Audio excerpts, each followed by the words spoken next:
কয়েকদিনের ঘরবাড়ি নিয়ে, যেখানে থাকবে অন্য কেহ সেটা নিয়ে ব্যস্ত আমি, যেটা ভোগ করবে অন্য কেহ সেটা নিয়ে ঘুম হারাম আমার, সেটা নিয়ে ব্যথা আমার, সেটা নিয়ে হারাম কামাই আমি। আল্লাহ আল্লাহ আল্লাহ আল্লাহ, অপরের দুনিয়া বানানোর জন্য আমি হারামে লিপ্ত, আমি পাপে লিপ্ত, আল্লাহর হুকুমের অবাধ্যতায় লিপ্ত, অপরের দুনিয়ার জন্য, অন্যের দুনিয়ার জন্য। নবী আলাইহিস সালাতু ওয়াস সালাম বলছেন, হালালুহা হিসাবুন ওয়া হারামুহা ওয়াবালুন। কারো কাছে দুনিয়া যদি হালাল ভাবে থাকে, হালাল পারফেক্ট হালাল ভাবে কামাইছে সে, এটারও কিয়ামতের দিন হিসাব হবে। এই হালাল বলতে শুধু এটা না যে সে চুরি করে নাই, সে সুদ খায় নাই, ঘুষ খায় নাই, হালাল এটা না। হালাল দুনিয়া ওই দুনিয়া যে দুনিয়া আল্লাহর হুকুম মানার পরে কামাই করা হয়। কাসবুল হালালি ফরিজাতুন বাদাল ফরিজা, আল্লাহর ফরজ হুকুম মানার পরে দুনিয়া কামানো এটা জায়েজ, এটা বৈধ, এটা ফরজ। আল্লাহর হুকুম মানার পরে, আল্লাহর হুকুম মতো জীবন বানানোর পরে, জীবন গড়ানোর পরে, জীবন সাজানোর পরে। যে ব্যক্তি আল্লাহর হুকুম ছেড়ে দিয়ে দোকানদারি করে, আল্লাহর হুকুম ছেড়ে দিয়ে ব্যবসা বাণিজ্য করে, আল্লাহর হুকুম ছেড়ে দিয়ে পরবাস জীবন কাটায়, যদিও সে সুদ খায় না, ঘুষ খায় না, চুরি করে না, কিন্তু আল্লাহর হুকুম বাদ দেওয়ার কারণে এই তার দুনিয়াও, এই দুনিয়া হালাল দুনিয়া, এটা দুনিয়া না, এটা তার হারাম দুনিয়া, এটাও তার নাজায়েজ দুনিয়া, এটাও তার অবৈধ দুনিয়া। কথা বুঝতেছেন আমার বন্ধুগণ? হ্যাঁ, হালালুহা হিসাবুন ওয়া হারামুহা ওয়াবালুন। হালাল দুনিয়া যদি কারো কাছে থাকে, এইটারও কিয়ামতের দিন আল্লাহর দরবারে হিসাব দিতে হবে।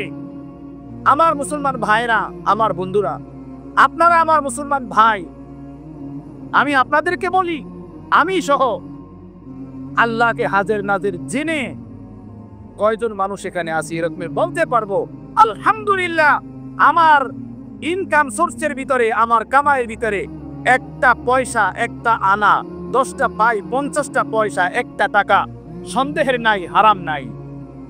বলেন কয়জন মানুষ বলতে পারবো? আমি যে কয় টাকারই মালিক হই না কেন, আল্লাহ সাক্ষ্য থাকবে এই কথাটার। আল্লাহকে হাজির জেনে আমি এই কথাটা বলতে পারবো কতটুকু? হালালুহা হিসাবুন ওয়া হারামুহা ওয়াবালুন। হালাল যদি কামায় এইটারও হিসাব হবে, জবাবদিহিতা করতে হবে। আর যদি হারাম হয় তো এইটা তো হারামই, এটা তো নাপাকি। হারাম দুনিয়ার কথা হযরত হাকিমুল উম্মত মুজাদ্দিদ মিল্লাত হযরত মাওলানা আশরাফ আলী থানভী রাহমাতুল্লাহ আলাইহি বলেন, এটা কুকুর, জানোয়ার, পশুকে খাওয়ানো জায়েজ নাই। এটার হুকুম হলো যার দুনিয়া তাকে পৌঁছাও অথবা আগুন লাগাইয়া পোড়াইয়া সরকার করে দাও।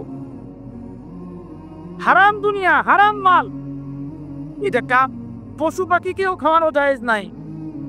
এই রমজান মাস গেল, এই দোহার নবাবগঞ্জ থেকে এক ব্যক্তি ফোন দিলেন আমাকে, হুজুর ব্যাংকে ডিপোজিট করা, সেখান থেকে কিছু ইন্টারেস্ট পেয়েছি, সেই টাকা দিয়া ইফতারি করাইতে চাই, এটা বৈধ হবে নি?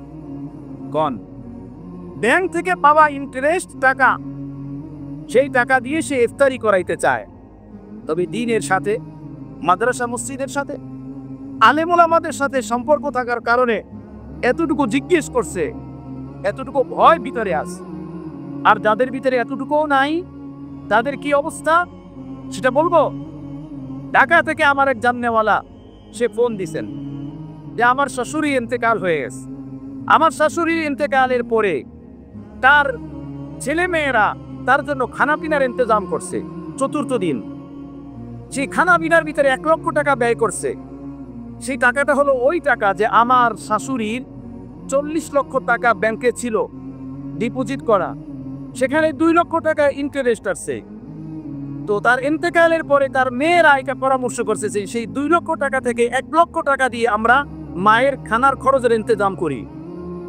রমজান মাসে ব্যাংকের ইন্টারেস্টের টাকা দিয়ে ইফতারির ইন্তজাম করছে, আত্মীয় স্বজনকে দাওয়াত দিছে, বিরিয়ানি পাকাইছে, পোলাও পাকাইছে, নিজেরা খেয়েছে।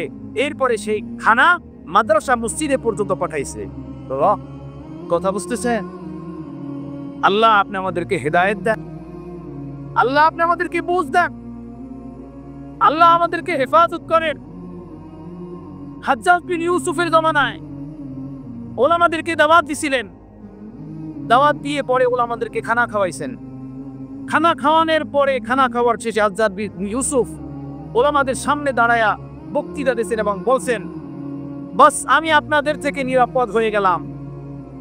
আজকে যে খানা খাওয়ালাম আপনাদেরকে, হারাম মালের খানা ছিল এটা, এই খানা আপনাদের পেটের ভিতরে ঢুকছে, আমি নিরাপদ হয়ে গেছি, আপনাদের দোয়া আর আমার বিরুদ্ধে কবুল হবে না, এখন আমি যা ইচ্ছা তাই করব। কথা বুঝতেছেন? আপনাদের বদদোয়া আমার বিরুদ্ধে আর কবুল হবে না। গাজাতে কি হইতেছে মুসলমানের সাথে, এই মিয়ানমারে কি হয়েছে আমাদের মুসলমানের সাথে, আফগানিস্তানে কি হয়েছে 2002 মুসলমানের সাথে, সুদানে এখন কি হচ্ছে মুসলমানের সাথে, কাশ্মীরে কি হয়েছে মুসলমানের সাথে। রাজপথে, মসজিদে, মাদ্রাসায়, প্রোগ্রামে দোয়া কম করে নেয়, চোখের পানি কম ফেলায় নেয়, কিন্তু দোয়া যায় কোথায়? উদউনি আস্তাজিব লাকুম, আমার কাছে দোয়া করো, আমি দোয়া কবুল করব। এত চোখের পানি, এত কান্নাকাটি, এত বেদনা, দোয়া কবুল হয় না কেন? দোয়া যায় কোথায়? দোয়া উপরে ওঠে না, দোয়া আকাশের মেঘমালা ছেদ করে উপরে পৌঁছে না। এর কারণ আছে, আমাদের খানা, খাদ্য, তো কামাই রোজগার এগুলো বৈধ না। এর ভিতরে যে কোনো ভাবে হারাম, ইন্টারেস্ট, সুদ, জুয়া, কেমার, অসৎ পয়সার মিশ্রণ হয়ে গেছে, মিশ্রণ হয়ে গেছে। আমার বন্ধুরা, আমি কোনো ব্যক্তিকে, কোনো দলকে, কোনো এলাকাকে উল্লেখ করে কথা বলি না, আমাদের মুসলিম সমাজের, মুসলমানের হালাত বলতেছি, আমাদের নিজস্ব অবস্থা বলতেছি। আল্লাহ আমাদেরকে হেদায়েত দান করেন। বহু মানুষ এমন আছে যারা মাদ্রাসা মসজিদের কাজে এভাবে ব্যাংকের ইন্টারেস্ট দেয়, চুরির টাকা দেয়, সুদের টাকা দেয়, ঘুষের টাকা দেয়, ব্যাংক থেকে ইন্টারেস্ট উঠে আয় না, মাদ্রাসায় টাকা দেয়। কিয়ামতের দিন দেখবেন তারা, তাদের এই দানের সওয়াব, তাদের এই খাওয়ানোর সওয়াব তারা দেখতে পাবেন, তাদের এই দান এবং দানগিরির মূল্য কতটুকু, নেকি কতটুকু, এটা দেখতে পারবেন তারা। অবশ্যই আপনারা এরকমের না, ভালো মানুষ আপনারা, আমার বন্ধুগণ, আমার ভাইরা। আল্লাহ আমাদেরকে ঈমান দান করছেন, আমরা মুসলমান। এই ঈমানের উপরে মেহনত দরকার, শ্রম দরকার।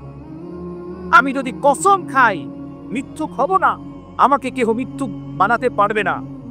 যদি এই 17 কোটি মানুষের ভিতরে, বাংলাদেশের 17 কোটি মানুষের ভিতরে যদি 10,000 মানুষ পাওয়া যায় যারা হারাম খায় না, সুদ খায় না, ঘুষ খায় না, চুরি করে না, মানুষকে ঠগায় না, ওয়ারিশ ঠগায় না, মালিককে ঠগাইয়া কামাই করে না, মালিকের হক মারে না, মালিকের ডিউটির টাইমকে ফাঁকি দেয় না, তার ইনকাম সোর্সের ভিতরে 1 পয়সা হারাম নাই, এরকমের যদি 10,000 মানুষ পাওয়া যায় খুঁজে খুঁজে তালাশ করে, আপনি দেখবেন সেই মানুষটা জামানার কোন বাইজিদ বুস্তামির সোহবতি ইয়াফতা আল্লাহওয়ালা, কোন আল্লাহওয়ালার পরশে, কোন নেক মানুষের পরশে, কোন আল্লাহওয়ালা মা বাবার তরবিয়াতে, লালনে পালনে সেই সন্তানটা বড় হয়েছে। দাওয়াত ও তাবলীগের মেহনতের বরকতে তার ভিতর সেই ঈমানি জিন্দেগি আসছে, কোরআনী জিন্দেগি বানানের মেহনতের বরকতে তার ভিতরে সেই জীবন আসছে, তার জন্য সে মেহনত করছে, সেই ঈমান তার ভিতরে সে তৈরি করছে। কোন একজন মানুষ যদি মিথ্যা না বলে, তার জবান গীবত না করে, তার চক্ষু কুদৃষ্টি না করে, দেখা যাবে সেই মানুষটা, সেই ঈমান কোন দাওয়াত ও তাবলীগের মেহনতের দ্বারা, কোন হক্কানি পীর মাশায়েখ তাহেরুল্লাহদের সোহবতের মাধ্যমে, অথবা কোরআন ও হাদিসের তালিমাতের মাধ্যমে সেটা অর্জন করছে। মোট কথা হলো এই, পার্থিব জগতের বস্তুকে দামি বানানোর জন্য যেভাবে মেহনত দরকার, শ্রম দেওয়া দরকার, আমার মুসলমান ভাইরা, আমার বন্ধুরা, আল্লাহ আমাকে আপনাকে যে ঈমান দিয়েছেন, এই ঈমানটাকে দামি বানানোর জন্য এর উপরে মেহনত দরকার, শ্রম দরকার। এই ঈমান যদি দামি হয়ে যায়, আল্লাহর কসম জিন্দেগি দামি হয়ে যাবে, আখলাক সুন্দর হয়ে যাবে, নজর সহি হয়ে যাবে, কামাই রোজগার পবিত্র হয়ে যাবে, ঘরের পরিবেশ দিনী হয়ে যাবে, বিবি মেয়ে পর্দানিশী হয়ে যাবে, ঘরের পরিবেশ সমাজের পরিবেশের ভিতরে চেঞ্জ আসবে, পরিবর্তন